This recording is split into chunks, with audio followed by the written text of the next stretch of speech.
Assalamu alaikum. Hello students, how are you? Today we will see lesson number 6 of compiler construction. But before starting today's lecture, let's have some overview of previous lectures. Context free grammar. तो context free grammar basically specify करती है जो भी किसी programming language input जिसकी हम दे रहे हैं अपने compiler को, उसका syntax को. A grammar describes the hierarchical structure of most programming language constructs. तो ग्रामर से हम क्या कहते हैं कि जो हायरार्किकल स्ट्रक्चर होता है कि जिस तरीके से उसको हमने एग्जीक्यूट करना है, उसको कंपाइल करना है प्रोग्राम को, उस तरीके को, उस हायरार्किकल स्ट्रक्चर को डिस्क्राइब कर देती है ऐसे फॉर्मेट में जिसको कंपाइलर अंडरस्टैंड कर सके. दो it is an intermediate format, अभी कंपाइलर इसको बिल्कुल अंडरस्टैंड नहीं करता है, लेकिन ये पहला स्टेप है जो कंपाइलर के फेजेस के अंदर, कंस्ट्रक्शन के फेजेस के अंदर हम यूज करते हैं. It has components.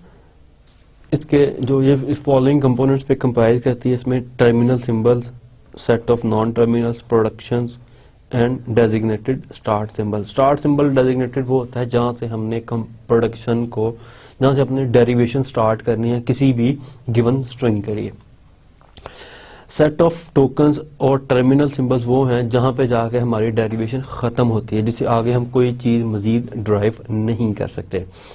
Non terminals वो हैं जो इंटरमीडिएट नोड्स हैं, जिनसे आगे हम कुछ ना कुछ टर्मिनल्स या नॉन टर्मिनल्स ड्राइव कर रहे होते हैं. सेट ऑफ नॉन टर्मिनल से हम नॉन टर्मिनल्स भी ड्राइव कर सकते हैं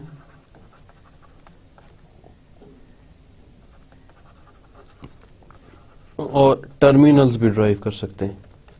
and one more thing, null productions भी ड्राइव कर सकते हैं इन केस जब हमारे पास और कोई अल्टरनेट ना हो या हमें रिक्वायर्ड ना हो. तो ये और प्रोडक्शंस वो जहाँ पे ये सारी चीजें हमने ड्राइव करनी है, जो सेट ऑफ रूल्स हैं. डेजिग्नेटेड स्टार्ट सिंबल को हम पहले ही देख चुके हैं कि डेजिग्नेटेड स्टार्ट सिंबल वो है जहाँ से हमने अपनी डेरिवेशन स्टार्ट करनी है. पाथ ट्री जो रूट हमारा है वो डेजिग्नेटेड स्टार्ट सिंबल है. Given a context-free grammar, determining the set of all strings generated by the grammar is known as derivation. इसमें दो चीजें हैं डेरिवेशन में कि जब हमारे पास कॉन्टेक्स्ट फ्री ग्रामर गिवन होती है और गिवन इनपुट और गिवन स्ट्रिंग, हमें एक स्ट्रिंग दी जाती है कि जिसको हमने ड्राइव करना है, तब हम उन प्रोडक्शंस में से, उस ग्रामर में से ऐसे रूल्स को चूज करेंगे step by step, starting from the designated start symbol या जो भी स्टार्ट करते हुए, कि फाइनली जब हम उसको एंड कर रहे हो तो हमारे पास वो इक्वेशन जनरेट हो रही हो. और लेकिन इस प्रोसेस को जिसमें हम कोई भी स्ट्रिंग जनरेट कर सकते हैं जो कि रिक्वायर्ड है, या सेट ऑफ स्ट्रिंग्स हैं generated by that particular grammar, is known as derivation. Begins obviously with the start symbol. In each step we replace one non-terminal in the current sentinel form with one of the right hand side of a production for that non-terminal. जिस तरह last lecture में भी हमने कुछ example देखी थी जिसमें हमने स्टेटमेंट से स्टार्ट किया था, लिमिट से, और उससे आगे हमने आगे स्टेटमेंट को ड्राइव करते हुए डिजिट और एक 9 - 5 + 2 की ये इस एक्सप्रेशन को हमने ड्राइव किया था. So this is basically the story of derivation. Parsing is the problem of taking a string of terminals and figuring out how to derive it from the start symbol of the grammar. तो parsing basically क्या कहता है कि हमने derivation जो drive करने का procedure है उसको derivation कहते हैं. जो प्रोडक्शन से हम उस फाइनल एक्सप्रेशन तक पहुंचते हैं, लेकिन किस टर्मिनल को, किस प्रोडक्शन को कहां पे यूज करना है, उस प्रॉब्लम को सॉर्ट आउट करने का नाम पार्सिंग है. कि हमने फिगर आउट कर रहे हैं कि एग्जैक्टली कौन सी प्रोडक्शन हमें चाहिए और कौन सी नहीं चाहिए. उसको हम कह सकते हैं कि भाई जो हमारे पास एक एल्गोरिथम है, जो प्रोसीजर है, उसका नाम पार्सिंग है. इसमें डिफरेंट प्रोसीजर्स यूज होते हैं, लेकिन एक जो जेनेरिक अम्ब्रेला है that is known as parsing. Given a context-free grammar, a parse tree according to the grammar is a tree with the following properties. इसमें parse tree जो है generically जो start होता है root से, और जिस तरह हमने पहले स्टडी किया designated start symbol.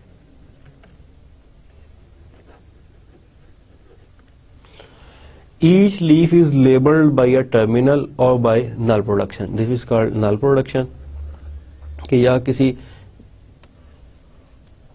टर्मिनल से एंड हो रहा है, leaf, I am talking about the leaves of the tree, terminal से एंड हो रहा है, या वो सेकेंड ऑप्शन क्या, नल से रिप्लेस हो रहा है।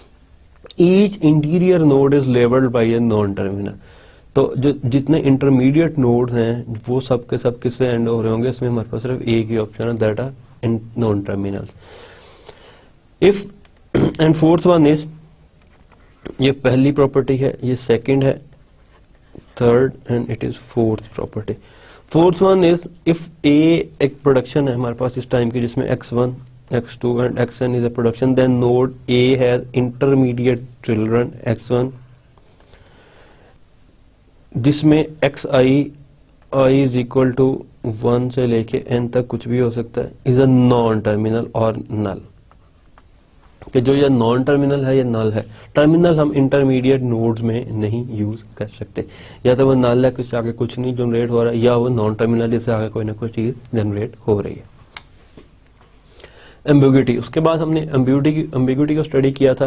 एम्बिग्यूटी बेसिकली क्या चीज है कि अगर एक ग्रामर से एक इक्वेशन के लिए दो डिफरेंट पार्ट्स फ्री जनरेट हो रहे हैं, देन इट मींस कि there is some ambiguity in our grammar, कि हमारी ग्रामर बेसिकली कंफ्यूज है, उसमें अभी तक चीजें फाइनलाइज नहीं हैं कि किस तरह से हमने इसको जो है ड्राइव करना है इस पर्टिकुलर एक्सप्रेशन को अपनी ग्रामर में से।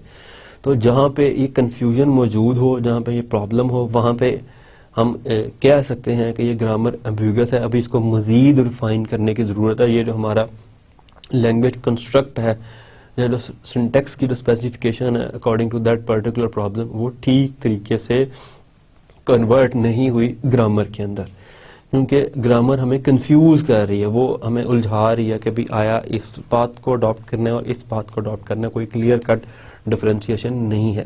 सो that sort of grammar is known as ambiguous grammar.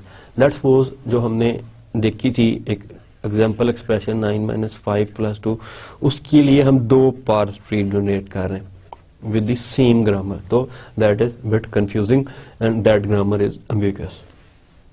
तो एम्बिगुअस ग्रामर को आइडेंटिफाई करने के लिए यही काफी है कि हम किसी भी ग्रामर से किसी एक पर्टिकुलर एक्सप्रेशन के लिए दो या एक से ज्यादा, दो से ज्यादा पार्ट्स, दो से ज्यादा पार्ट्स जनरेट कर लें, तो वो grammar, that grammar is verified that it is ambiguous. Syntax directed translation is done by attaching rules or program fragments to production in a grammar. Syntax directed translation क्या चीज है कि जो हमारी ग्रामर है उसके साथ कुछ रूल्स अटैच कर देती है। उन रूल्स के अटैच करने का क्या फायदा है कि हम जज कर लेते हैं या हम उस प्रोसेस को इनिशियलाइज कर देते हैं कि हमने किस तरह से अपनी डिजायर्ड रिजल्ट अचीव करना है उस एक्सप्रेशन से। सो इसमें दो चीजें हम देखेंगे सिंटैक्स डायरेक्टेड ट्रांसलेशन के अंदर, लास्ट टाइम में भी हमने इनको स्टडी किया था, दैट इज एट्रीब्यूट्स और ट्रांसलेशन स्कीम्स। एट्रीब्यूट्स क्या चीजें हैं, is any quantity associated with programming construct. तो एट्रीब्यूट कोई भी चीज, कोई भी ऐसी खूबी, कोई भी ऐसी उसकी जो वैल्यूज हैं, प्रॉपर्टीज हैं जो एसोसिएटेड हो प्रोग्रामिंग कंस्ट्रक्ट के साथ, that is known as attributes. A translation scheme is a notation for attaching program fragments to the production of a grammar. तो ट्रांसलेशन स्कीम वो सेट ऑफ रूल्स हैं या वो चीजें हैं जो बेसिकली उसके सिमेंटिक्स के साथ रिलेटेड है। देन ऑनवर्ड हमने पोस्ट फिक्स को स्टडी किया था कि किसी इनफिक्स नोटेशन को पोस्ट फिक्स में कन्वर्ट करने के क्या रूल्स हैं। Postfix notation for an expression E can be defined inductively as follows. पहला रूल तो वेरी सिंपल है, इफ ई देन जो इसकी पोस्ट फिक्स है दैट इज ई अगर वो कोई वेरिएबल या कांस्टेंट है। सेकंड इज कि अगर एक्सप्रेशन जो है वो है E1 कोई भी ऑपरेटर और E2, देन इसकी पोस्ट फिक्स फॉर्म होगी E1 E2 और at the end operator, where operator के साथ एक कंडीशन है कि जो ऑपरेटर है वो बाइनरी ऑपरेटर हो, यानी कि इसके दोनों साइड्स पे लेफ्ट और राइट हैंड साइड पे कोई ना कोई एक्सप्रेशन होना लाजमी है और दो से ज्यादा ना हो, मीन्स के 3-4 हो, एक बाइनरी ऑपरेटर हो जिसके दो ऑपरेंड्स हो। Third one, if E is a parenthesized, means के जिस तरह भी हमने इस ई को देखा यहाँ पे, तो अब सेम ई है लेकिन ये पैरेंथेसाइज्ड है, तो इस ई की जो पोस्ट फिक्स नोटेशन होगी वो E1 ही होगी और इसकी जो पैरेंथेसाइज्ड जो चीजें हैं वो रिमूव हो जाएंगी।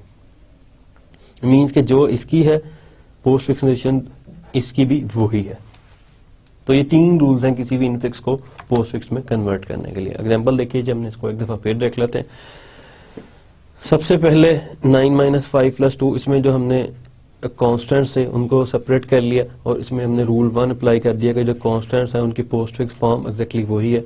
देन हमने इस इनर एक्सप्रेशन को लिया 9 - 5, according to the second rule it is E1 operation E2, तो इसको हमने कन्वर्ट कर दिया E1 डैश E2 डैश और ऑपरेटर।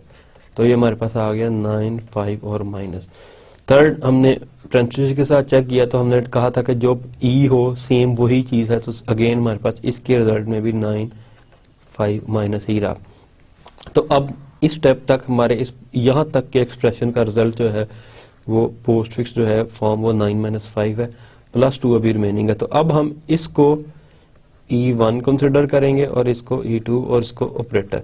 तो देन सेम इसको अप्लाई करके हमारे पास जो फाइनल रिजल्ट आ जाएगा दैट इज 9 - 5, 2 एंड प्लस। तो ये हमारी फाइनल पोस्ट फिक्स फॉर्म आ जाएगी। इसमें हमने इन तीनों रूल्स को अप्लाई किया और जहां जहां जो रूल अप्लाई है उसको वहां पे मेंशन कर दिया कि कौन कौन सा रूल अप्लाई करके हमने इसको कन्वर्ट किया है पोस्ट फिक्स फॉर्म के अंदर। A syntax directed definition associates with each grammar symbol a set of attributes.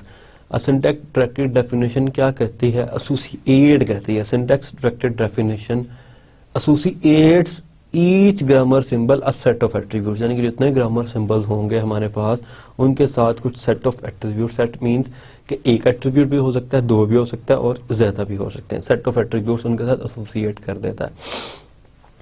With each production a set of, और हर प्रोडक्शन के साथ, ये ग्रामर सिंबल्स के साथ और ये प्रोडक्शंस के साथ। सेकंड स्टेप जो है, फर्स्ट स्टेप जो कि ग्रामर सिंबल्स के साथ है, जो सेकंड स्टेप है वो प्रोडक्शंस के साथ है। ग्रामर सिंबल्स के साथ हम सेट ऑफ एट्रीब्यूट्स एसोसिएट कहते हैं और प्रोडक्शंस के साथ set of semantic rules. Semantic rules basically क्या कहते हैं? सिमेंटिक रूल्स यूज होते हैं उन वैल्यूज को कंप्यूट करने के लिए जो एट्रीब्यूट्स में के साथ एसोसिएटेड होते हैं, जो एट्रीब्यूट्स एसोसिएटेड होते हैं उनकी वैल्यूज को कंप्यूट करने के लिए सिमेंटिक रूल्स यूज करते हैं। Then we saw already saw annotated parse tree. So a parse tree showing the attribute values at each node is called annotated parse tree. इसको लास्ट टाइम हमने study किया था और एक बना के भी देखा था annotated parse tree, इसकी ग्राफिकल स्ट्रक्चर कैसा होता है। Now an attribute is said to be synthesized. Attributes हमने देख लिया, semantic rules देख लिए जो कि attributes associate होते हैं grammar symbol के साथ और semantic rules associate होते हैं productions के साथ। semantic rules basically किस मकसद के लिए होते हैं? उन attributes की values को compute करने के लिए।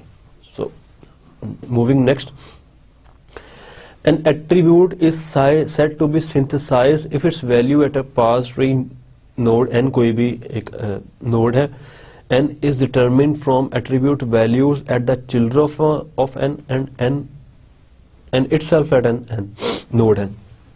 means के अगर ये ट्री है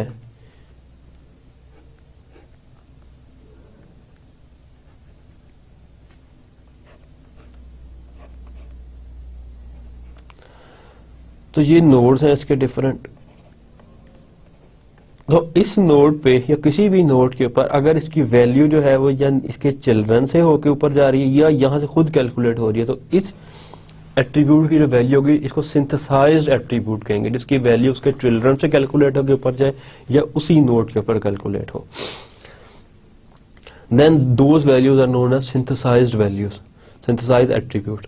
Tree traversals are used for describing attribute evaluation and for specifying the execution of code fragments in the translation scheme.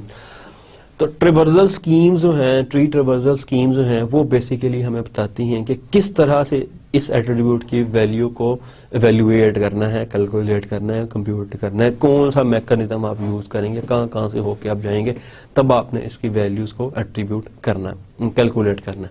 तो ट्री ट्रावर्सल्स की स्कीम्स जो है वो इस मकसद के लिए यूज होती हैं।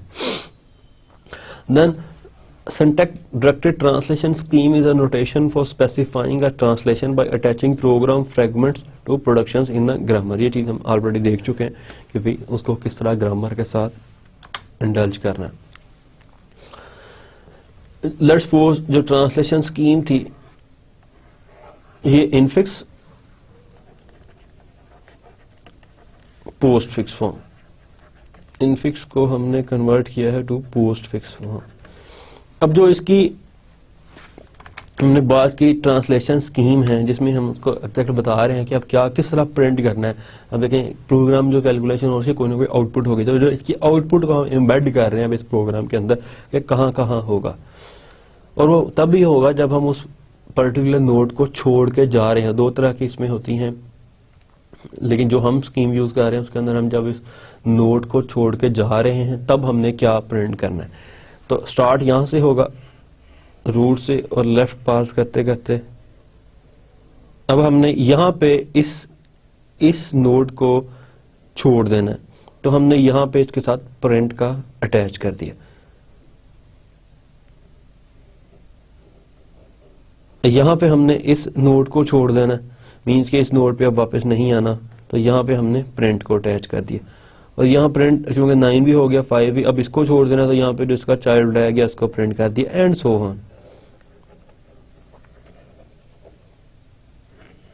और यहां तक आते आते हम जब हम प्रिंट देखेंगे तो सबसे पहले 9 प्रिंट होगा, देन 5 प्रिंट होगा, देन माइनस प्रिंट होगा थर्ड पे, फोर्थ पे 2 एंड 5 पे प्लस। तो इसको अगर हम देखें 9 5 माइनस 2 एंड प्लस, तो 1 2 3 4 5 ये पोजीशन है कि किस पोजीशंस पे ये जो प्रिंटिंग है हो रही। तो फाइनली जब ये ट्री एग्जीक्यूट होगा, जब ये प्रोग्राम एग्जीक्यूट होगा, तो जब हमें आउटपुट मिलेगी प्रिंट के फॉर्म में, वो ये पोस्ट फिक्स फॉर्म मिलेगी। सो now we will start today's lesson. So let's see, सबसे पहले हम आज क्या देखेंगे, डेप्थ फर्स्ट ट्रेवर्सल। ये जो ट्रेवर्सल अभी हमने इस एग्जांपल में देखी है कि ये किस तरह हमने इसको यहाँ से स्टार्ट करके ये सब इसको एट द एंड यहाँ पे लाके खत्म किया। तो ये कैसे हमने डिसाइड किया कि ये यहाँ से यहीं पे आएगी, ये यहाँ से इधर क्यों नहीं मूव करेगी, या जो दरमियान से क्यों नहीं स्टार्ट होगी। तो ये हम स्कीम डेप्थ फर्स्ट ट्रेवर्सल जो हमने इसके ऊपर DFS इंप्लीमेंट किया है, ये इसको अभी हम सब स्टडी करेंगे, ये इसको हम चेक करेंगे, प्रैक्टिकल इंप्लीमेंट करके देखेंगे, वैल्यूज कैलकुलेट करेंगे एग्जैक्टली एक्सप्रेशन की एंड तक के किस तरह हमने इसको इंप्लीमेंट करना है। तो that is known as DFS traversal. Then हम पार्सिंग वाले पोर्शन पे मूव कर जाएंगे। इसमें हमारे पास दो तरह की पार्सिंग है, top down parsing and bottom up parsing. उसमें फिर हम देखेंगे प्रेडिक्टिव पार्सिंग को, देन नल प्रोडक्शंस को, एंड एट द एंड एक प्रेडिक्टिव फार्दर को डिजाइन करने का तरीका देखेंगे किस तरह, और लास्ट में हम लेफ्ट रिकर्जन को स्टडी करेंगे अगर टाइम बच गया हमारे पास। अगर हम सपोज आज ना कर सके, लेफ्ट रिकर्जन तक ना पहुंच सके अपने लेक्चर के दौरान, तो हम लेफ्ट रिकर्जन या जो भी टॉपिक रह गया उसको हम नेक्स्ट लेक्चर में इंक्लूड कर देंगे। डेप्थ फर्स्ट ट्रेवर्सल, तो डेप्थ फर्स्ट ट्रेवर्सल के अंदर हमने इस ट्री के ऊपर इंप्लीमेंट करना है डेप्थ फर्स्ट को। ये DFS का प्रोसीजर है डेप्थ फर्स्ट ट्रेवर्सल का। इसको पहले हम थोड़ा सा स्टडी करते हैं कि ये प्रोसीजर किस तरह काम करता है, क्योंकि आगे कोर्स के अंदर हमें 3 4 5 एल्गोरिज्म देखने पड़ेंगे, may be in every 3 lessons और 4 लेसन, कि वो उसकी मदद से हम अपने रिजल्ट को जो है वो निकालेंगे, या अपनी वैल्यूज को कैलकुलेट करेंगे, या अपने ट्री को पार्स करेंगे, या जो भी चीज हम करेंगे वो बेसिकली किसी ना किसी प्रोसीजर पर बेस कर रही होगी। तो आज हम स्टार्ट करते हैं अपने पहले प्रोसीजर से कि इसको कैसे यूज करें, हमने इस ट्री को पार्स करना है। गिवन हमारे पास ये प्रोसीजर है जिसको हमने फॉलो करना, और ये सिमेंटिक रूल है जिनको हमने इम्प्लीमेंट करना है इसके ऊपर। So let's start. ये स्टार्ट हमेशा हमने रूट से करना है। रूट पे आए तो प्रोसीजर विजिट नोड एन, ये स्टार्ट हम रूट से करेंगे कि अभी हमने कौन से नोड से स्टार्ट करना है, रूट से पहले फर्स्ट टाइम हम रूट से स्टार्ट करेंगे। अब इसकी पहली कंडीशन है ई चाइल्ड सी चाइल्ड को रिप्रेजेंट कर रहा है ऑफ एन, कि इसके जितने चाइल्ड हैं, इसके चाइल्ड हैं 3 है, 1 2 एंड 3, कि इसके अब 3 चाइल्ड्स हैं इस नोड के, कि हर चाइल्ड के लिए ये लूप एग्जीक्यूट हो फ्रॉम लेफ्ट टू राइट, और क्या करे विजिट सी, यानी कि फिर उसके चाइल्ड को आगे कॉल कर ले, यानी कि जब एक चाइल्ड पे आए तो आगे उसके चाइल्ड को कॉल कर ले और आगे उसके चाइल्ड को कॉल कर ले। तो फर्स्ट टाइम क्या होगा, रूट से स्टार्ट किया, लूप के अंदर एंटर हो गए, लूप ने कहा कि विजिट सी, यानी कि अब इसके लिए दोबारा हम इस प्रोसीजर को कॉल करेंगे, दैट इज कॉल्ड रिकर्जन। अब ये यहाँ पे रिकर्जन हो रही, जहां पे दोबारा हम उसको कॉल कर रहे हैं। रिकर्जन के अंदर हमने फिर इसको कॉल किया। अब इसके पहले जो ये समझ लें इसका पहला चाइल्ड है और ये इसका दूसरा चाइल्ड है, क्योंकि इसके लिए भी हम 3 दफा इसको एग्जीक्यूट करेंगे, ये इसका तीसरा चाइल्ड है। अब जब इसके पहले चाइल्ड के लिए हमने ये लूप को एग्जीक्यूट किया तो वो फिर उसने कहा कि विजिट सी, यानी कि इसका चाइल्ड, यहाँ पे अब इसका एक ही चाइल्ड है तो ये यहाँ पे मूव हो गया जिसका एक ही चाइल्ड। अब इस टाइम लूप एक मरतबा ही चलेगी। इसने नीचे इसका चाइल्ड एक ही चाइल्ड है 9, अब यहां पे जाके चूंकि एक ही चाइल्ड है, अब इसका कोई चाइल्ड नहीं है, तो जब हम इसमें जाएंगे विजिट सी करेंगे तो कोई हमें चाइल्ड नहीं मिलेगा, तो हम क्या करेंगे, इस लूप से एग्जिट कर देंगे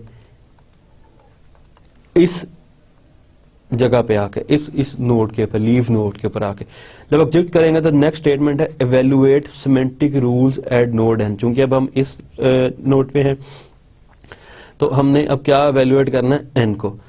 अब हमारे पास जो ये प्रोडक्शन है ये हम देखेंगे किसमें से आ रही है, 9 में, तो हमने टर्म डॉट टी की वैल्यू जो है, जो एट्रीब्यूट की वैल्यू है बेसिकली वो 9 रखते नहीं, तो जहां हमारे पास इसकी वैल्यू कैलकुलेट होगी 9। वापस आए, यानी कि जहां से रिकर्जन ही होती है कि जिस जब प्रोग्राम के अंदर जाके कॉल करेंगे तो जब एग्जिट होगा तो उससे पीछे वाली पर रिटर्न हो जाएगी। अभी हम यहाँ पर रिटर्न होंगे, यहाँ पर रिटर्न हुए तो इसने बेसिकली क्या किया, जो है यहाँ पे भी इसका और कोई राइट चाइल्ड नहीं है, तो अब इसका वैल्यू कैलकुलेट करनी है। टर्म डॉट टी चेक किया तो उसने यहाँ पे हमें 9 असाइन कर दिया क्योंकि इसका चाइल्ड 9 है। अगर टर्म से 9 जनरेट हो रहा हो प्रोडक्शन के अंदर तो टर्म डॉट टी की वैल्यू क्या है, 9। ठीक है, यहां से वापस आ गए। अब बेसिकली हमने यहां से स्टार्ट की थी ट्रेवलिंग और करते करते हम यहाँ पे पहुंच गए हैं, यहाँ पे। अब यहां से हम दोबारा एक्सप्रेशन डॉट टी, इसका भी चूंकि सेकंड चाइल्ड कोई नहीं है, ना थर्ड चाइल्ड, सिंगल चाइल्ड था, तो एक्सप्रेशन डॉट टी में अब हम जो प्रोडक्शन जनरेट हो रही है वो टर्म डॉट टी है। यहां से हम देखते हैं एक्सप्रेशन डॉट टर्म, तो एक्सप्रेशन डॉट टी की क्या वैल्यू होगी, ये हमारे सिमेंटिक रूल्स हमें बता रहे हैं कि जो टर्म डॉट टी की वैल्यू है वही एक्सप्रेशन डॉट टी की वैल्यू हो जाएगी। तो यहाँ पे भी जो हमारे पास रिजल्ट है वो 9 आ जाएगा। अब हम यहाँ पे पहुंच चुके हैं, अब हम इससे सेकंड रिजल्ट पे आएंगे यहाँ पे, क्योंकि अभी इसकी मजीद कैलकुलेशन रहती है। माइनस इस पे कोई प्रोडक्शन अप्लाई नहीं होती, कोई चीज नहीं है, लीव नोड है हमारे पास, इसकी कोई एसेस नहीं है, तो हम यहाँ से आ जाएंगे यहाँ पे, यहाँ से एग्जैक्टली फिर हम इसके इस नोड पे इसने फिर चाइल्ड को कॉल किया, यहाँ से इसकी वैल्यू साइन हो जाएगी। सिमिलर ऑपरेशन जो यहाँ पे परफॉर्म हुआ ये यहाँ पे परफॉर्म हो जाएगा 5 और ये यहाँ पे। अब हमारे पास रूल है एक्सप्रेशन डॉट टी कि अगर 3 चाइल्ड्स हों, एक्सप्रेशन डॉट टी माइनस और टर्म, यानी कि 3 चाइल्ड्स हों जो हमने यहाँ पे इसके देखे थे, तो ये हमारे पास सेकंड प्रोडक्शन बनती है।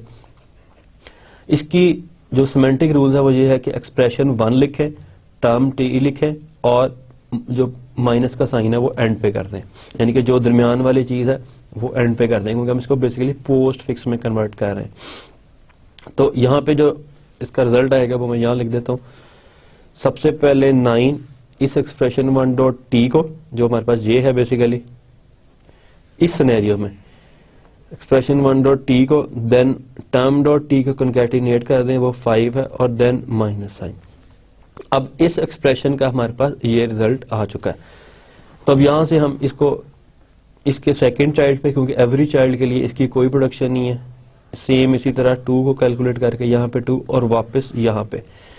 अब इस एक्सप्रेशन डॉट टी में हमारे पास जो है प्लस आ रहा है, एक्सप्रेशन डॉट टी और टर्म डॉट टी के हमारे पास एक ही प्रोडक्शन है, तो हम इसको करेंगे एग्जीक्यूट। यहाँ पे हम इसका रिजल्ट आ जाएगा, सबसे पहले एक्सप्रेशन डॉट टी की वैल्यू दैट इज 9 5 माइनस, इसके बाद term dot T that is 2 और एट द एंड प्लस। तो ये एक तरीका था डेप्थ फर्स्ट ट्रैवर्सल का, जिसको भी हमने एक्सप्लोर किया प्रैक्टिकली, यहाँ पे इम्प्लीमेंट करके भी देखा।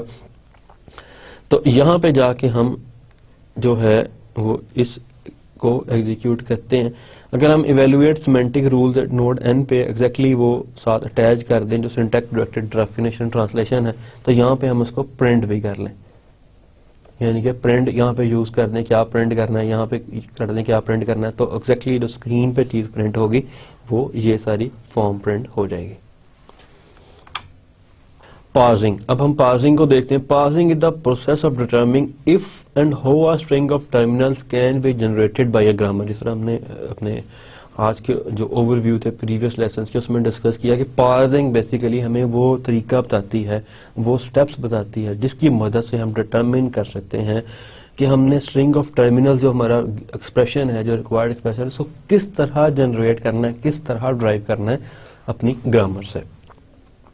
So a parser takes at most big of n cube time to parse the string of terminals। ये बेसिकली इसी कम्प्लेक्सिटी में आता है, किसी भी एल्गोरिदम की या किसी भी प्रोसीजर की कम्प्लेक्सिटी, टाइम, एफिशिएंसी को कैलकुलेट करने में आता है। तो ये एज अ कभी हमारा ये पर्टिकुलर जो पार्सर है वो एफिशिएंट भी है कि नहीं, क्योंकि हमने जब भी अपनी कोई डेवलपमेंट करनी है तो उसमें एफिशिएंसी भी एक बहुत इंपॉर्टेंट रोल प्ले करती है आफ्टर प्रिसाइजनेस के। ठीक है देन एफिशिएंट है, एफिशिएंट में इसके रिसोर्सेज आ जाते हैं, less use of resources, faster submitting of results और इस किस्म की चीजें जो इसकी सारी एफिशिएंसी में आती हैं। तो ये जो बिग और 3n क्यूब टाइम है ये इसकी बेसिकली कम्प्लेक्सिटी या टाइम इसका हमें बता रहा है कि इतना टाइम लेगा ये एग्जीक्यूट होने में। Most parsing methods fall in following classes. तो बेसिकली दो क्लासेस हैं जिसमें तमाम पार्सिंग मेथड जो है, मोस्टली पार्सिंग मेथड जो है वो फॉल करते हैं। First is top down parsing and second is bottom up parsing. In top down parsing construction starts at the root and proceeds towards the leaves. कि जो construction है वो रूट से स्टार्ट होती है और लीव तक पहुंच जाती है। बॉटम अप पार्सिंग इससे डिफरेंट है। बॉटम अप पार्सिंग में कंस्ट्रक्शन जो है वो स्टार्ट्स होती है लीफ पे और प्रोसीड करती है रूट की तरफ। तो इसके हम डिफरेंट एग्जांपल्स देखेंगे कि कौन सी बॉटम अप है और क्या डिफरेंस है टॉप डाउन। लेकिन मेजर टॉप डाउन इसके नाम से जाहिर है कि रूट से लेके लीफ तक, और बॉटम अप लीफ से लेके उसके रूट तक। A top-down construction of a parse tree is done by starting with the root, similar labeled with the starting non-terminal statement। ये पे हम example use की है, and repeatedly performing the following two steps। तो top-down parsing को अब हम देखते हैं, इसमें पहला step और ये दूसरा step। नोड एन पे जो लेबल होगा non terminal A, select one of the productions, कोई एक प्रोडक्शन सेट करेगा and construct children at N for the symbols in the production body. जिस तरह भी हमने देखा कि किस तरह ट्री को जनरेट करते हैं। Find the next node at which a subtree is to be constructed, typically the leftmost unexpanded non-terminal of the tree। यानी कि सबसे पहले हम रूट को करेंगे कि इसकी कौन सी प्रोडक्शन लेनी है, देन उसको आगे उनसे जनरेट करते रहेंगे। The current terminal being scanned in the input is known as the look ahead symbol। यानी कि जो करंट टर्मिनल जिसको हम स्कैन कर रहे होंगे इनपुट के अंदर, जो हमारी इनपुट होगी उसको हम क्या कहेंगे, लुक अहेड सिंबल। कि अब हम इसके लिए कोई चीज सर्च कर रहे हैं, इसके लिए कोई प्रोडक्शन सर्च कर रहे हैं अपनी ग्रामर के अंदर। Initially it is the first I left most terminal of the input string. Start हम कहां से करेंगे, जो भी हमारी इनपुट स्ट्रिंग होगी उसका जो लेफ्ट मोस्ट एलिमेंट होगा या जो भी लेफ्ट मोस्ट टर्मिनल होगा उस इनपुट स्ट्रिंग का, वहां से स्टार्ट करेंगे। और इसी तरह यानी कि पहले लुक अहेड सिंबल उस पे होगा, वो लुक अहेड सिंबल होगा, देन वो ग्रेजुअली राइट साइड पे मूव करता जाएगा। तो अब हम टॉप डाउन पार्सिंग की एग्जांपल को देखते हैं, स्टेप बाय स्टेप उसकी एग्जीक्यूशन चेक करते हैं कि वो किस तरह अपना एग्जीक्यूट करके सारे रिजल्ट परफॉर्म करता है। इसमें जो हमारे पास हमने एग्जांपल ग्रामर ली है दैट इज दिस। स्टेटमेंट से हमारे पास एक एक्सप्रेशन जनरेट हो रहा है और एंड हो रहा है सेमी कॉलन के साथ, या हम इससे जो प्रोडक्शन जनरेट कर सकते हैं इफ एक्सप्रेशन स्टेटमेंट या फॉर या अदर अगर कोई और है तो। ऑप्शनल जो हमारे पास एक्सप्रेशन है उसमें या नल हो सकता है या कोई और एक्सप्रेशन हम जनरेट कर सकते हैं मजीद। तो ये हमारी एग्जाम्पल ग्रामर है जिसको अभी हम देखेंगे। एक जैसे हम एक जो इनपुट स्ट्रिंग है वो इसे स्कैन करके देखेंगे, उसका ट्री जनरेट करेंगे। जो हमारा ट्री जनरेट होगा, जो हमारी प्रॉपर आउटपुट होगी वो इस टाइप की होगी। ये पहले इसीलिए पे मेंशन कर दिया ताकि हमारे ज़हन में हो कि हमने इस चीज़ को जनरेट करना है, और करना कैसे है ये हम अभी स्टेप बाय स्टेप देखते हैं कि हमने इसको कैसे कैलकुलेट करना है। जो हमारी इसको देख के जो लीव्स हैं वो हमारी बेसिकली रिजल्ट होता है कि ये रिजल्ट है, लेकिन अभी हमने ये चीज, ये ट्री जो है टॉप डाउन पार्सिंग की मदद से जनरेट करना है। ये हमारी इनपुट स्ट्रिंग है जो हमने एज एग्जांपल जिसको वैल्यूएट करना है। इसमें अब चूंकि जैसे हमने पहले चेक किया या पहले हमें पिछली स्लाइड में देखा कि जो स्टार्ट होगा वो लेफ्ट मोस्ट टर्मिनल से होगा, मींस कि हम 4 से स्टार्ट करेंगे। और पार्स ट्री के मुतालिक हमने स्टडी किया था कि जब पार्स ट्री की पार्सिंग स्टार्ट होगी वो हमेशा रूट से होगी टॉप डाउन के अंदर। तो स्टार्ट के अंदर हमारे पास दो चीजें हैं। पार्स ट्री में सिर्फ एक नोड है, that is root node and that is statement, क्योंकि हमारी ग्रामर के अंदर जो स्टार्ट नोड है वो स्टेटमेंट है। और सेकंड इनपुट का हमने डिसाइड किया था कि जो लुका हेड सिंबल होगा, this is lookahead symbol, this is lookahead या पॉइंटर, अगर उसको हम आसान ज़बान में कह लें तो जो पॉइंटर है वो लेफ्ट मोस्ट टर्मिनल पे होगा। तो लुका हेड सिंबल जो है वो हमारा लेफ्ट मोस्ट टर्मिनल होगा, जिस तरह अभी हमने फाइनलाइज किया इस चीज को। और जो पास ट्री है वो अभी रूट नोड पे कंसिस्ट कर रही है, यानी कि सिर्फ एक ही चीज है। अब हम नेक्स्ट स्टेप में देखते हैं कि हमने इसको आगे फर्दर किस तरह एग्जीक्यूट करना है। For a match to occur the non terminal statement must drive a string that starts with the lookahead symbol 4। ये मेन स्टेप है जो स्टार्टिंग में यूज होता है, इसको हम समझ लेते हैं जरा कि नॉन टर्मिनल स्टेटमेंट के लिए जो कि हमारा बेसिकली रूट है इस टाइम पे, उससे कोई ऐसी स्ट्रिंग ड्राइव होनी चाहिए जो 4 से स्टार्ट हो रही हो। अब हम पहले अपनी ग्रामर देखते हैं। इसमें हमारे पास स्टेटमेंट से कौन सी स्ट्रिंग है जो 4 से स्टार्ट हो रही है? नहीं, ये एक ही स्ट्रिंग है जो 4 से स्टार्ट हो रही है, तो हम इसी को उसमें उसकी जगह यूज करेंगे। तो selecting the relevant production from grammar and construct the children of the root labelled with the symbols in the production bodies as follow. ये कौन सा रूल हमने इंप्लीमेंट किया पार्स ट्री के अंदर? ये जो हमने पहला रूल देखा था कि at node N labelled with non terminal है, select one of the productions for A इसमें हमारा स्टेटमेंट था इस particular example, and construct children at N, जो एन के चिल्ड्रन हो for the symbols in the production body. तो जो प्रोडक्शन बॉडी के अंदर जितने सिंबल्स होंगे वो सारे के सारे इसके चिल्ड्रन बन जाएंगे। तो यहाँ पे हमने क्या किया, इन सब को इसका चिल्ड्रन बना दिया। ठीक है, ये पूरी की पूरी प्रोडक्शन जो है वो सब के सब इसके चिल्ड्रन बन गए, और लुका हेड सिंबल अभी इस पे ही है। अब सेकेंड चीज क्या है? For a match to occur the non terminal statement must drive a string that start with the lookahead symbol 4। ये हमने कर लिया। Selecting the relevant production and construct the children of the root labelled with the symbols in the production body as follows. ये अभी हमने सारा कुछ देखा। जो प्रोडक्शन यूज की वो ये थी, मैंने उसमें से एक्सट्रैक्ट करके ग्रामर में तो यहाँ पे लिख दिया इसको फॉर क्लैरिफिकेशन कि ये प्रोडक्शन यूज करके हमने सारे के सारे इसको यहाँ पे लिख दिया। और अब इसका नेक्स्ट स्टेप देखते हैं कि क्या होगा। Now the children have just been constructed at the root and the leftmost child label with 4 is being considered, यानी कि जो हमने 4 के लिए जितना सारा किया था वो कर लिया। When the node being considered in the parse tree is for a terminal and the terminal matches the looka head symbol, then we advance in both the parse tree and the input। ये थोड़ा सा इस पे हम गौर करेंगे इस चीज पे कि अब हम जिस चीज पे जो अंडर कंसिडरेशन है, जो node in the parse tree is for terminal, वो कोई टर्मिनल है and the terminal matches the lookahead symbol, then we advance in the both the parse tree and input. यानी कि जब ट्री के अंदर जो नोड अंडर कंसिडरेशन है और जो लुका हेड सिंबल जो इनपुट स्ट्रिंग का हमारा जिस पे हम गौर कर रहे हैं वो दोनों सेम है, तो दोनों पॉइंटर एक स्टेप आगे मूव हो जाएंगे।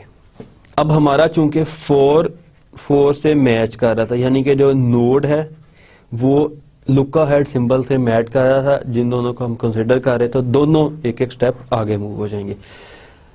एक्सीडेंटली या इत्तेफाक से या हमारे एग्जांपल के अंदर अब ये जो दोनों नोड हैं, इनपुट नोड और जो जिस पे लुका हेड सिंबल है, ये अगेन मैच कर रहे हैं एक दूसरे से अगेन। तो अब इस स्टेप पे भी ये दोनों नेक्स्ट मूव हो जाएंगे, यानी कि अब इस पे नेक्स्ट स्टेप में आ जाएगा और यहाँ पे लुक एट सिंबल इस पे आ जाएगा जो हमारी इनपुट स्ट्रिंग से मैच कर। यहां तक आने का मतलब है, अगर जेनेरिकली बात करें, कि जो इनपुट स्ट्रिंग हमने पार्स करने के लिए दी है उसके पहले दो चीजें पार्स हो चुकी हैं, वो हमें अपनी ग्रामर में मिल गई हैं और ये उससे मैच कर रहा है। So now the arrow in the parse tree has advanced to the next child of the root, which is starting parenthesis. A further advance will take, ये दोनों ये सेम है तो further advance जो है इस पे। Now for the non-terminal node label optional expression repeat the process of selecting a production। तो जिस तरह हमने पहले चेक किया कि ग्रामर के अंदर कौन कौन सी अवेलेबल थी हमें ऑप्शनल एक्सप्रेशन के लिए, प्रोडक्शन हमने पहले सेलेक्ट कर लिया, उसी ग्रामर से दोबारा रिव्यू करेंगे। और हमें क्या चाहिए, इस जो अंडर कंसिडरेशन नोड है लुक एट सिंबल में हमारे पास नल है। अगर हम इसको थोड़ा सा देखें तो हमारे पास बेसिकली ये चीज है और ऑप्शनल एक्सप्रेशन से हमने क्या चीज जनरेट करनी है, कोई मजीद चीज जनरेट नहीं करनी। In this way more productions are selected in the following order to construct the parse tree. कि ऑप्शनल एक्सप्रेशन से हमने नल को सिलेक्ट करना है इस पर्टिकुलर फेज के अंदर ताकि हम आगे मूव कर सके, क्योंकि हमें मजीद कोई चीज ड्राइव नहीं करनी। जो नेक्स्ट स्टेप हमारे पास क्या चीज है, अगर हम अपनी ग्रामर को देखें तो ऑप्शनल एक्सप्रेशन से या हम एक्सप्रेशन ड्राइव कर सकते हैं या नल ड्राइव कर सकते हैं। तो चूंकि हमें मजीद कोई एक्सप्रेशन यहां से नहीं चाहिए जो हमें रिक्वायर्ड नहीं है, तो हम यहाँ पे इसको नल से रिप्लेस कर देंगे और ये वाली प्रोडक्शन यूज करेंगे non terminal node. First time भी ये करेंगे, सेकंड। और अब अगर हम अपने ट्री की तरफ देखें तो हम ये एक्सप्रेशन और लुका हेड सिंबल दोनों मैच किए, फॉरवर्ड हो गए, ऑप्शनल एक्सप्रेशन और एक्सप्रेशन। तो इससे हम एक्सप्रेशन को जो है वो रिप्लेस कर देंगे। जब इससे एक्सप्रेशन को रिप्लेस कर देंगे तो ये चीज हो जाएगी, दोनों मैच करेंगे, फिर ये नेक्स्ट मूव कर देंगे ऑप्शनल एक्सप्रेशन से, फिर हम ये कर सकते हैं रिप्लेस, इनके ऑप्शनल एक्सप्रेशन से हम एक्सप्रेशन जो है वो हमें मिल जाएगा जो कि हम ट्री में नेक्स्ट एंड सिंपल। तो जो फाइनल ट्री होगा वो हमारे पास कुछ इस तरह का होगा। अभी हमने यहाँ पे एग्जांपल में ड्रॉ तो नहीं किया, लेकिन मैं इसको यहाँ पे थोड़ा सा स्टेटमेंट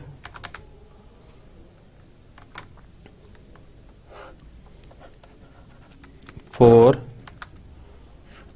ब्रैकेट, यहां पे ऑप्शनल एक्सप्रेशन था, इससे आगे एक्सप्रेशन हमने जनरेट कर लिया, इट्स ओके। और यहाँ पे फिर ऑप्शनल एक्सप्रेशन था एंड सिमिलरली। इसी तरह हम इस पूरे ट्री को जनरेट कर लेंगे जो हमने यहाँ पे स्टडी किया। इसी तरह प्रोडक्शंस को यूज करते हुए पहला जिस तरह स्टेटमेंट से हमने वो, अब ऑप्शनल एक्सप्रेशन से हमारे पास चूंकि हमने एक्सप्रेशन जनरेट करना था, तो जो प्रोडक्शन इससे मैच कर रही होगी हमने उसको उससे रिप्लेस कर देना, उसको नेक्स्ट मूव कर देना और इसको भी नेक्स्ट मूव कर देना। तो इसी तरह हम इसको स्टेप बाय स्टेप आगे मूव करते जाएंगे। Predictive parsing. Recursive descent parsing is a top-down method of syntax analysis. Each non-terminal has one recursive procedure that is responsible for parsing the non-terminals. Recursive descent parsing is also an example of top-down method of syntax analysis. यानी कि top-down parsing में आती है। इसके पहली property है कि each non-terminal has one recursive procedure, यानी कि एक प्रोसीजर है जिसके अंदर इसको बार बार वो सेम प्रोसीजर को कॉल कर रहा है, that is responsible for parsing the non terminals. When a non terminal has multiple productions each production is implemented in a branch of a selection statement based on input look ahead information. Means के वो प्रोडक्शंस को हम use करेंगे जो look ahead symbol से match कर रही होगी। A recursive descent parsing in which the lookahead symbol unambiguously determines the flow of control through the procedure body for each non-terminal is called predictive parsing। यानी कि जो grammar ambiguous ना हो या कोई बीच में मैच ना कर रहा हो दो जो है लुकाहेड सिंबल उस प्रोडक्शन से, तो वो उस पार्सिंग को क्या कहेंगे, प्रेडिक्टिव पार्सिंग। इसको हम थोड़ा सा एग्जांपल की मदद से देखते हैं इसी ग्रामर के अंदर।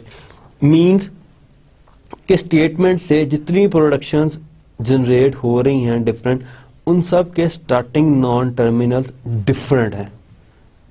यानी कि जब भी लुकाहेड सिंबल पे कोई भी लुकाहेड सिंबल आएगा इनपुट स्टेटमेंट के अंदर, तो उसका मैच करने के लिए हमारे पास प्रोडक्शंस में कोई भी आपस में कंफ्यूजन नहीं होगी। यानी कि अगर लुकाहेड पे एक्सप्रेशन है तो हम स्टेटमेंट से एक्सप्रेशन ले लेंगे, अगर लुकाहेड पे इफ है तो हम इफ ले लेंगे, फॉर है तो फॉर, अगर अदर है तो अदर।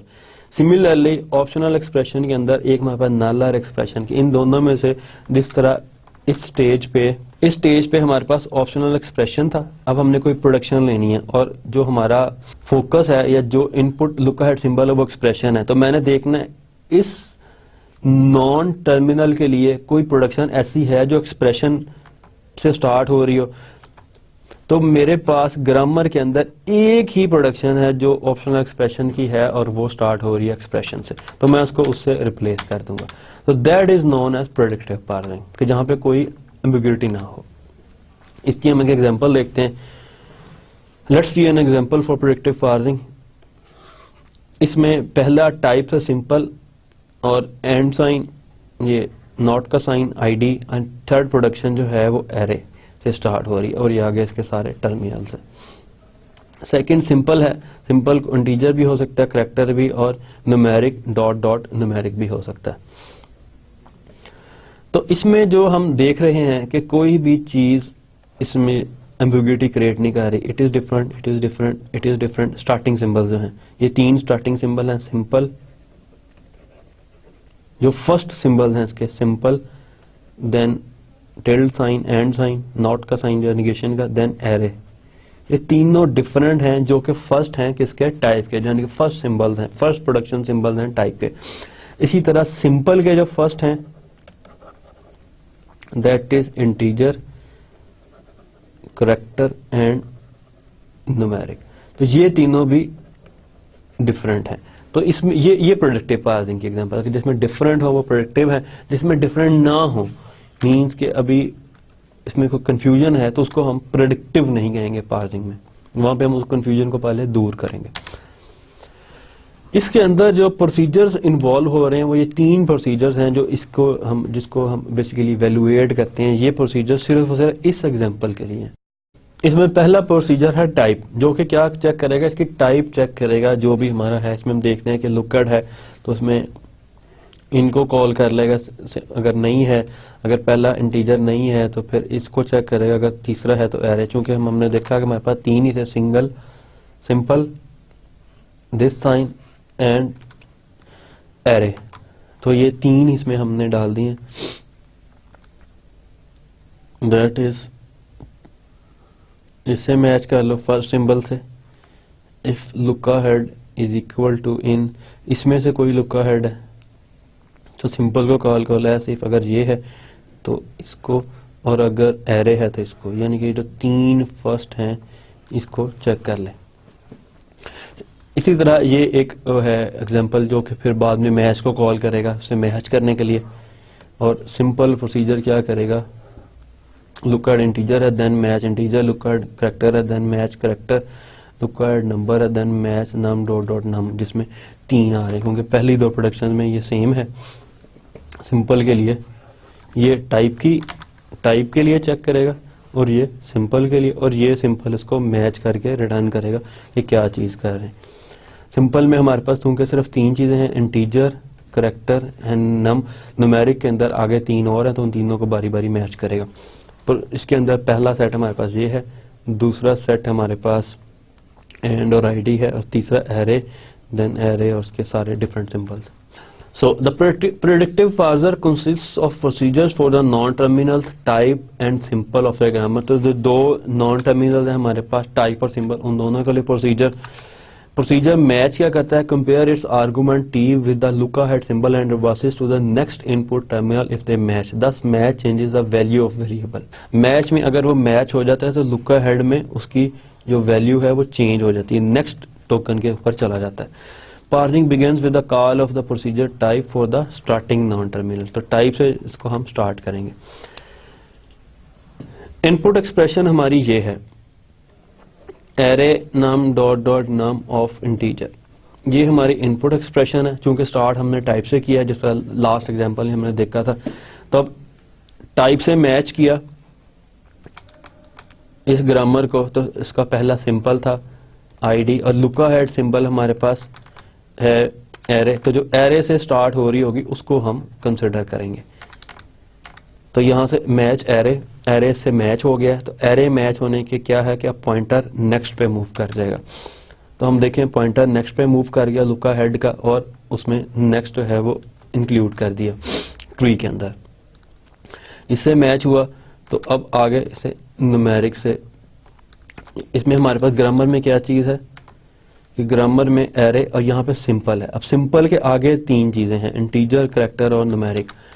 तो यहाँ से इसमें हमारे पास सिंपल आया, सिंपल में जो जब उसने यही प्रोसीजर पहले टाइप के लिए कॉल किया था, अब सिंपल के लिए कॉल कर रहा है।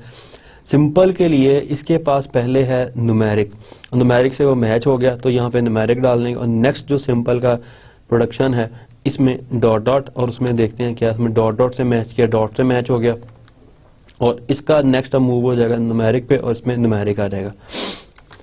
यहां से आगे अब चूंकि हम चल बेसिकली यहां से रहे थे, ये पूरी कैलकुलेशन हो गई, इसकी नेक्स्ट मैच था, मैच से मैच करेगा तो वो नेक्स्ट चला जाएगा। इसी तरह मैच से ऑफ अगर वो करेगा तो वो इससे दोबारा मैच कर जाएगा, क्योंकि ये दोनों सेम है। एंड एट द एंड वो इंटीजर से टाइप से सिंपल और सिंपल से इंटीजर के साथ मैच कर लेगा, तो वो मैच हो जाएगा। तो बेसिकली अगर हम देखें तो इन तीनों प्रोसीजर्स की डिफरेंट कॉल्स हैं। स्टार्ट कहां से कर रहा है, बेसिकली टाइप से सबसे पहली कॉल गई टाइप को। अब हम थोड़ी सी इसकी जो ड्राई रन है वो करके देखते हैं वर्बली कि किस तरह हमने इन प्रोसीजर्स को यूज किया इस पूरी एग्जांपल के अंदर। सबसे पहली कॉल, ये मेरी जो स्ट्रिंग थी, दैट इज बेसिकली एरे, जो इनपुट स्ट्रिंग है दैट इज एरे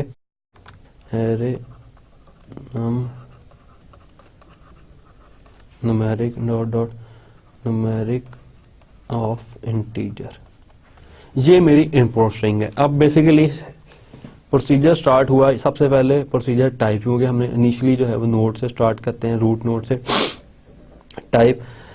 इफ अब लुक अहेड में क्या है, array. If look ahead in, इसमें से कोई चीज है लुक अहेड में, नहीं, तो हमने इस कंडीशन से बाहर, एल्स में ये चीज है नहीं, ये से भी बाहर निकल गए। अब eight the and look ahead array है, तो क्या करो, सिंपल मैच करो एरे के साथ। मैच का प्रोसीजर कॉल हुआ और एरे के साथ, एरे के अंदर जाके क्या कहता है कि lookahead is equal to T. Check कर रहे हैं कि जो लुक अहेड के अंदर सिंबल है वो टी से मैच कर रहा है, टी उसकी एट्रीब्यूट वैल्यू है। तो हमारी ग्रामर के अंदर जो टी की एट्रीब्यूट वैल्यू है दैट इज एरे, जो स्टार्टिंग वैल्यू वो एरे है, तो वो मैच हो गया। मैच हो गया तो लुक अहेड को नेक्स्ट में डाल दो, यानी कि लुक अहेड अब पॉइंट कर रहा है इसको, और चूंकि यहां से कॉल हुआ था इसको रिटर्न कर दिया। अब वापस मैच, इसको सिंबल को मैच करो, इसको यहाँ पास कर रहा है, जो टोकन है वो ये है, lookahead is equal to ये, एग्जैक्टली लुक अहेड में यही है, तो ये मैच हो गया और ये आगे चला गया सिंपल प्रोसीजर के ऊपर यहां से। अब लुक अहेड इसको पॉइंट कर रहा है, लेकिन जो कंट्रोल है प्रोग्राम का वो यहां से ट्रांसफर हो गया है इस प्रोसीजर के ऊपर। सिंपल पे आया, lookahead is equal to integer, no, lookahead is equal to character, no, lookahead is equal to num, numeric, yes. यहां से इसको मैच किया, तो इसने क्या किया, कहा कि मैच करो न्यूमेरिक के साथ, और साथ इसने पास कर दिया नम। यहां पे अब इसकी वैल्यू हो गई न्यूमेरिक, जब इसकी कॉल है यहां से मैच हो गया, यस। देन लुक अहेड का जो है वो उसको आगे मूव कर दो सिंबल को। ये इस स्टेटमेंट की वजह से जो लुक अहेड पॉइंटर है वो एक नेक्स्ट पे मूव कर जाता है, जो इनपुट स्ट्रिंग है। नेक्स्ट पॉइंट क्या था, मैच डॉट डॉट, इसी तरह यहाँ से कॉल हुई, मैच हो गया, इसी तरह आगे नंबर की कॉल आई, मैच हो गया। जब नंबर मैच हुआ तो उसने जो लुक अहेड सिंबल है वो ट्रांसफर कर दिया इसके ऊपर, और चूंकि यहां से सिंपल को कॉल गई थी, अब इसे नेक्स्ट स्टेटमेंट सिमिलरली ये पैरेंथेसिस मैच होंगी, ऑफ मैच होगी, और एट द एंड जब यहां पे पहुंच गया है तो ये मैच की कॉल गई और अभी आगे इंटीजर पे चला जाएगा यहां से मैच से। अब जब ये कॉल वापस आई तो लास्ट में इसने दोबारा टाइप को कॉल किया, यानी कि यहां से रिकर्सिवली टाइप जो है एक दफा फिर कॉल हुआ इसी प्रोसीजर के अंदर से। किसी प्रोसीजर के अंदर से उसी प्रोसीजर को दोबारा कॉल करना, that is known as recursion. इसको कॉल किया तो ये इंटीजर के हवाले से, अब लुक अहेड सिंबल किसको पॉइंट कर रहा है, इंटीजर को। तो यहां पर टाइप के पास आया, इसने पहला चेक किया, इसके पास क्या था कि लुक अहेड इस सेट में से कोई चीज है, जी एग्जैक्टली है, इंटीजर है, देन सिंपल को कॉल कर लो। अब ये सिंपल को कॉल कर लिया, सिंपल ने चेक किया लुक अहेड इंटीजर है, yes it is integer, then match integer, तो उसने कहा मैच को सेंड कर दिया और यहाँ पे इंटीजर पास कर दिया। इंटीजर पास कर दिया इसको, lookahead then lookahead is next. अब लुक अहेड नेक्स्ट चला गया जो कि एंड हो गया, तो यहाँ पे वापस उसको रिटर्न हो गया, आगे खत्म, एल्स एरर, इसमें कुछ भी नहीं है, एंड यहाँ पे टाइप से यहाँ वापस आया, एंड हो गया और प्रोसीजर हमारा एंड हो गया। तो इस तरह से हमने इस चीज को जो है वो parse, top down parsing, predictive parsing में जो टॉप डाउन पार्सिंग के अंदर एक उसकी टाइप है, प्रेडिक्टिव पार्सिंग यूज करके इसको हमने कैलकुलेट किया। null productions. Predictive parsers uses a null production as a default when no other productions can be used. जब कोई प्रोडक्शन हम यूज नहीं कर सकते तो प्रेडिक्टिव पार्सिंग के अंदर हम null productions यूज कर लेते हैं। डिजाइनिंग अ प्रेडिक्टिव पार्सर, तो प्रेडिक्टिव पार्सर को डिजाइन करने के लिए बेसिकली हमें जो पहली चीज चाहिए होती है दैट इज फर्स्ट का सेट। फर्स्ट वो चीज होती है जो किसी भी नॉन टर्मिनल के साथ आगे मैच हो रही होती है, उसके लिए जो उसके फर्स्ट प्रोडक्शंस के जो फर्स्ट सिंबल्स होते हैं, मींस कि अगर मैं टाइप की फर्स्ट कैलकुलेट करना चाहूं तो वो मेरे पास होने चाहिए सिंपल, क्योंकि ये पहली प्रोडक्शन का पहला जो है ये है, और सिंपल का आगे है जो फर्स्ट है वो इंटीजर है, करैक्टर है और न्यूमेरिक। क्योंकि मैंने ये जाने होते हैं टर्मिनल तक, सिंपल जो है इट इज नॉट टर्मिनल, तो आगे मुझे सिंपल के फर्स्ट कैलकुलेट करने हैं। तो सिंपल के फर्स्ट ये तीन है विच इज, यानी कि अगर इसको स्टेप बाय स्टेप लेके चलूं तो फर्स्ट बेसिकली क्या है, is the set of terminals. Non terminal इसमें एग्जिस्ट नहीं कर सकते, इसलिए मैं इसको स्टेप बाय स्टेप करूंगा। तो जो फर्स्ट ऑफ टाइप है, अल्फा को मैंने टाइप से रिप्लेस कर दिया क्योंकि मैं टाइप के फर्स्ट कैलकुलेट कर रहा हूं। दैट इज इनिशियल स्टेप जो इसका है that is simple, then negation sign, oring sign और देन एरे। अब इसमें से हमने चेक करना है कि टर्मिनल्स कौन कौन से। Array is a terminal and this is a terminal, simple terminal नहीं है, तो हमें अब सिंपल के फर्स्ट कैलकुलेट करने होंगे। फर्स्ट ऑफ सिंपल, सिंपल के फर्स्ट हैं जी इंटीजर, करैक्टर और न्यूमेरिक, ये तीन। ये चीजें फर्स्ट नहीं है क्योंकि ये इसके सेकंड पे आ रहे हैं। जो वेरी फर्स्ट सिंबल है और टर्मिनल है दैट आर कॉल्ड फर्स्ट। अब इस फर्स्ट को जो सिंपल का है इसको हम रिप्लेस कर देंगे इसके साथ, तो हमारे पास जो फर्स्ट ऑफ टाइप होगा वो ये चीजें बन जाएंगी, that is integer, character, number. ये सिंपल से आ गए और ये दोनों सेम। हर प्रोडक्शन का जो फर्स्ट है, first of this production is, यानी कि जिस तरह ये कैलकुलेट किया है वो एंड है। फर्स्ट ऑफ सिंपल इज ये चीज, एंड फर्स्ट ऑफ एरे, और इसके अंदर जो फर्स्ट है वो ये इसका एरे है, इसका एक ही है, ये भी फर्स्ट है, और ये न्यूमेरिक डॉट डॉट नम में से जो फर्स्ट है वो नम है। So this is basically the calculation of first, जो कि सिंपली हमने कैलकुलेट किया या किस तरह से हम फर्स्ट को उसमें से एक्सट्रैक्ट कर सकते हैं। डिजाइनिंग अ प्रेडिक्टिव पार्सर को अगर हम कंटिन्यू करें तो वो use first to write a predictive parser as follows. तो फर्स्ट की मदद से जो प्रेडिक्टिव पार्सर हम लिखेंगे, फर्स्ट हमने क्यों कैलकुलेट किया, क्योंकि फर्स्ट हमें चाहिए होता है प्रेडिक्टिव पार्सर को लिखने के लिए, मीन्स के उसका जो प्रोसीजर है, जो बेसिकली कंपाइलर कंस्ट्रक्शन का फेज है जिसके अंदर प्रेडिक्टिव पार्सर यूज हो रहा है, उसके अंदर हमने फर्स्ट को कैलकुलेट इसलिए किया कि हमें ये प्रेडिक्टिव पार्सर के अंदर काम आता है। मीन्स के लुक अहेड इन फर्स्ट, यानी कि जो पहली एक्सप्रेशन है रेस्ट की, ये जो भी जहां से भी स्टार्ट हो रहे हैं, first of plus term rest, then अगर फर्स्ट से मैच करेगा तो तभी अगली एक्सप्रेशन हम चेक करेंगे ना। इनके this is something called efficiency या ऑप्टिमाइजेशन, या थोड़ी सी कॉमन सेंस भी इसको हम कह सकते हैं कि अगर एक इनपुट एक्सप्रेशन को हम मैच करने जा रहे हैं किसी एक प्रोडक्शन से, यानी कि इनपुट जो सिंबल है, लुक अहेड सिंबल है, इसको हम किसी प्रोडक्शन से मैच करने जा रहे हैं, अगर वो सिंबल उसकी पहले टर्मिनल से, उसके पहले सिंबल, वो लुक अहेड उसके पहले सिंबल से ही मैच नहीं कर रहा, तो हमें कोई जरूरत नहीं है उसको पूरी प्रोडक्शन से कंपेयर करने की। फॉर एग्जाम्पल लेट्स सपोज मेरे पास जो स्ट्रिंग है दैट इज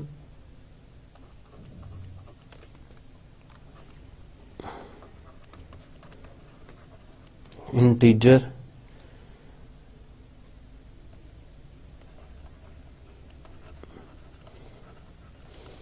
एंड नाउ, अब मेरे पास जो स्ट्रिंग का पहला सिंबल है दैट इज जो हमारे पास ये साइन है, जो टर्मिनल है, जिससे आगे कुछ नहीं हो रहा। अब टाइप के जो फर्स्ट हैं वो मेरे पास ये हैं। अब मैं टाइप के फर्स्ट से पहले चेक करूंगा इंटीजर के साथ, इट इज इंटीजर नो, तो मेरे पास इसमें जाने की जरूरत ही नहीं है।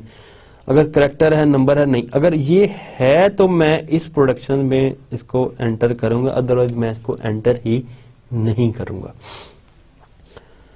तो ये प्रोडक्शन लूंगा तो मेरे पास एंड आएगा और आईडी आएगा। आईडी अब मैं यूज कर नहीं सकता, तो इट मींस कि जो ये एक्सप्रेशन है ये मेरे पास यूजलेस है। अब इसकी को एग्जांपल लेते हैं थोड़ा मजीद क्लियर करने के लिए। सपोज जो मेरा इनपुट एक्सप्रेशन है दैट इज आईडी करैक्टर, बस ये एक्सप्रेशन है। अब मैं चेक करना चाह रहा हूं कि क्या ये एक्सप्रेशन इस ग्रामर से जनरेट हो सकती है या इसका ट्री जो है पास ट्री बन सकता है या नहीं बन सकता। तो मुझे पहले सिंपल से और ये पूरी की पूरी प्रोडक्शन चेक करने की जरूरत नहीं है।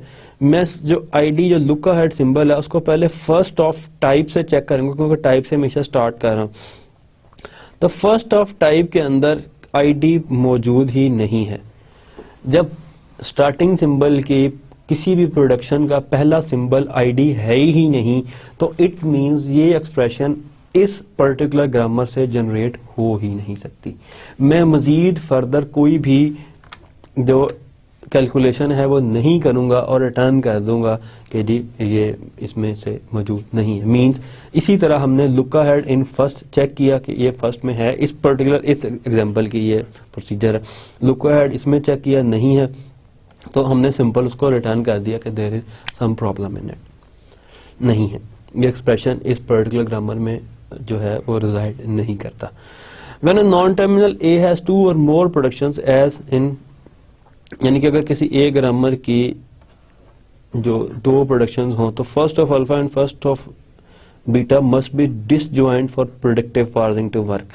तो इन दोनों का आपस में डिफरेंट होनी चाहिए जो फर्स्ट है, यानी कि जो आपस में मैच ना करें, अदरवाइज कंफ्यूज हो जाएगा। Left recursion, when a production for non-terminal A starts with a self-reference then a predictive parser stuck in loop forever, means कि ये एक बेहतरीन एग्जांपल है कि ये एक प्रोडक्शन है, ग्रामर है जिसकी एक प्रोडक्शन है A से A और देन फिर A, इसको ले ले, यहाँ इस तरह ये एक ऐसे लूप में फंस जाएगा जो कभी भी जिसे निकल नहीं सकेगा, क्योंकि उसको ए चाहिए, ए इसको ये मिल रहा है, वो इस प्रोडक्शन के अंदर ए लेता है, फिर ये वापस यहाँ पे कॉल लेता है, और इसी तरह ये इसके इन्फिनिट लूप में स्टक हो जाएगा। तो ये चीजें जो हैं लेफ्ट रिकर्जन इसको कहा जाता है कि वो लेफ्ट एक रिकर्जन के चक्कर में फंस जाता है। उससे निकालने के लिए इसको राइट रिकर्सिव प्रोडक्शन से रिप्लेस कर दिया जाता है। इसका तरीका ये है कि ए से अल्फा और जो बीटा है उसको हम इस तरह कहते हैं कि जितने भी अल्फा एंड बीटा जो हैं ये sequences of terminals and non terminals है जो कि बेसिकली ए से नहीं स्टार्ट हो रहे। अगर इस पूरे की बात करें तो ये ए से स्टार्ट हो रहा है, लेकिन अगर इस अल्फा की बात करें तो ये ए से स्टार्ट नहीं हो रहा है, इसका कोई और चीज है जो स्टार्ट हो रहा है, और बीटा वो चीज है जो ए से स्टार्ट नहीं हो रहा। तो इसको हम एलिमिनेट सिस्टमेटिकली कैसे कहते हैं कि इस ग्रामर को हम कुछ इस तरह लिख लेते हैं जो कि रिजल्ट यही देगी, जिससे इसकी सिमेंटिक्स में कोई डिफरेंस नहीं आएगा। ए से पहले जाएं बीटा की तरफ और यहां से उसको आर एक न्यू सिंबल जो है यहाँ पे इनिशिएट कर दिया। सेकंड आर से हम जाएं अल्फा की तरफ जो कि ए से स्टार्ट नहीं हो रहा, और यहाँ पे आर लगा दें कि अगर हमें ए चाहिए तो यहाँ से ले लें, और अगर ए से स्टार्ट करना है तो पहले आर को नल कर दें जहां पे हमने इसको खत्म करना है, और बाकी यहां से इसको ले लें, आर को यहां से जनरेट करवा लें, यानी कि अगर आर को नल करना है। So this is all for today, thank you guys, have fun.